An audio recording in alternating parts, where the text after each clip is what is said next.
Ngayon, sa mga councilors, team, TAS, and the Councilor Umuga, Magbagan, and Councilor, thank you for this project and sana madagdagan pa po, lalo na sa barangay namin. At sana po, yung mga business establishment na nandito, ito po, shared responsibility. Sana po, sa nakikita po natin, ang ganda-ganda ng ginawa ng CEO under the leadership of our mayor. At sana panatilihin natin ito na malinis. At lalo na sa mga darating panahon, sigurado, mag-enjoy ang mga gagamit nito. Ito lang po ang masasabi. Thank you po.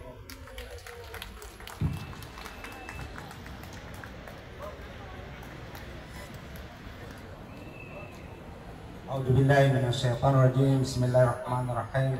Assalamualaikum warahmatullahi wabarakatuh.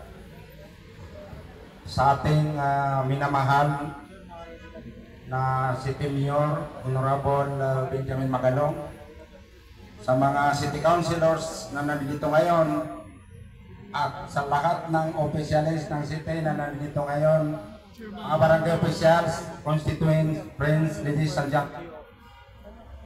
In behalf of Barangay Malcolm Square, isang kagalakan at taos-put papasalamat sa aming mahal na mayor na ang aming barangay ay nabahagian ng development project. So, hindi po lingid sa ating kalaman na simula ng maglingkod, manungkulan ang ating mahal na mayor sa City of Baguio. Nakita po natin ang mga kaunlaran ng Baguio, ang pagbabago ng Baguio. Walang humpay yung mga project na isinasagawa ng ating butihing mayor. Kaya taos puso po ang ating pasasalamat. Sa amin sa Malcolm Square, hindi po kami naniniwala sa mga sabi-sabi, sa mga bali-balita.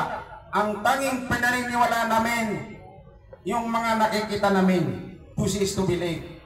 Ito po yung patunay, dapat imulat natin, mamulat tayo sa katotohanan.